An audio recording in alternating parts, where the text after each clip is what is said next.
Hi there, this is Melody Horde. I'm here talking with Ann today about gluten. Gluten is an elastic-like protein. It's found in grains like wheat, barley, and rye. And Ann has been avoiding gluten products. Ann, what happens when you eat gluten-containing foods? Well, you know, there are over 250 symptoms that people can have when they do consume gluten and their bodies are sensitive to it. Fortunately, I don't have 250 symptoms, but I do have enough symptoms that made me begin to question. The symptoms that I've had are very interesting.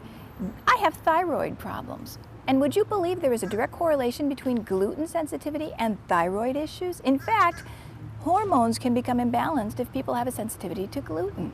I also found out that if you have a gluten issue, you might as well take a look and see if you have any candida. Those two things fall hand in glove, believe it or not. So what we found is that my symptoms are a little different probably than other people's. But thyroid, candida, gluten, I would have intestinal bloating, I would have weight gain, and never really understood all that in addition to the hormone fluctuation issues. So if you go off the gluten products for a little bit, you'll start feeling better. But then what if you go out and you happen to just eat a big fat muffin? Oh my goodness, it doesn't even take a big fat muffin. You know what it takes? It takes probably just a small piece of bread. Even a whole grain, lovely, hallelujah diet, blessed bread. It still hurts. It doesn't hurt, but it still makes the major difference in my body.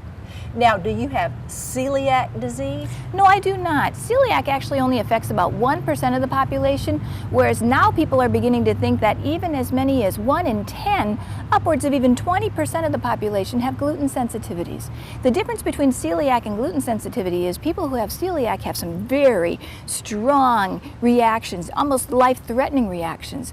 Unfortunately, those of us that have gluten sensitivities, we don't have life-threatening reactions. Sometimes you don't even know you have one until certain immune system failures begin, but nobody really points the finger at gluten. I love things like bread. People have been eating grains for thousands of years. You read about it in the Bible, about the barley fields and the threshing floor. Is this something that's new to our culture? What do you think's going on? Well, I think there are several variables now that's happening because even 70-year-olds who would eat bread all of their life are now finding that there's a gluten sensitivity that's causing them health-related issues. So what we think is happening is there is a new form of grain that's come out that has just, you'd call it a super grain because it has an overabundance of gluten. Oh. Why does it have that? Because people love those big fat bagels and they love that chewy, crusty bread. And of course, more and more foods have got gluten in them. So if a person were to think on a day-to-day basis how much they're consuming, whether it's the pasta or the crackers or the grains, they're eating a lot more than they ever used to. And finally, unfortunately, our immune systems are being bombarded by so many other factors that they're really wearing down. So even additionally, our weakened immune systems are at a place where any type of gluten is going to possibly make issues for them. Right. They're just constantly insulting their intestines over and over and over and over again, and finally their body just can't handle it any longer, and it will show its head some way. It will. Is there a test that people can take to see if gluten is an area that's sensitive for them? They're trying to develop a test right now. It isn't there yet. The best test that I recommend, and many doctors recommend, is what's called an elimination diet.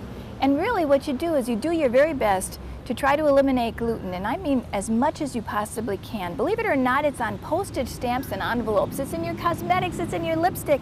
Do your best, but if you can eliminate it for as many as 3 months, then if you introduce it again and you start having strange symptoms, maybe you gained weight, got a little bit of bloating, you know pretty well then that you have some sort of a reaction, and it's not a positive one. It's an inflammatory reaction. Back, at least 10 years ago, I really had bad candida problems, bad. I could not get my gut cleaned out at all.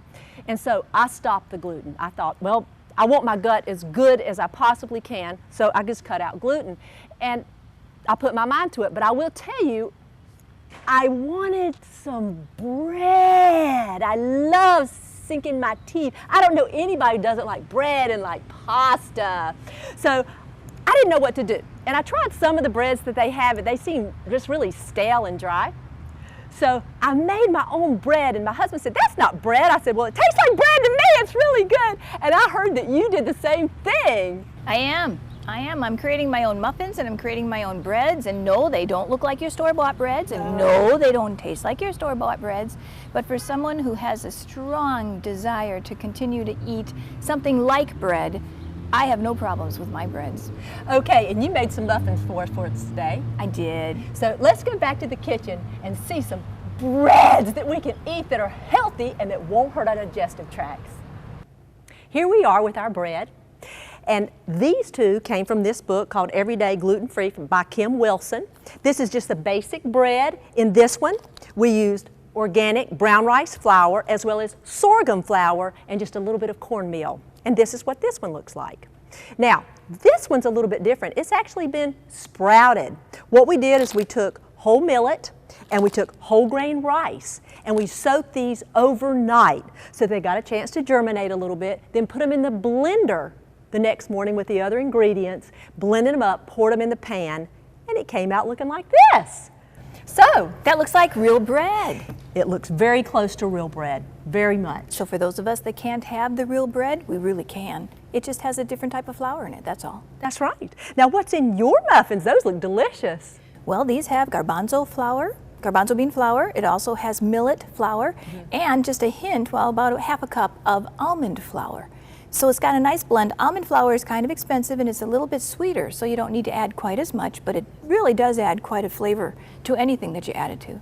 Wow. So if you'd like this recipe, we'll put it on our website. Go check it out. If you'd like further gluten-free recipes, check out our Gluten-Free Resolutions ebook.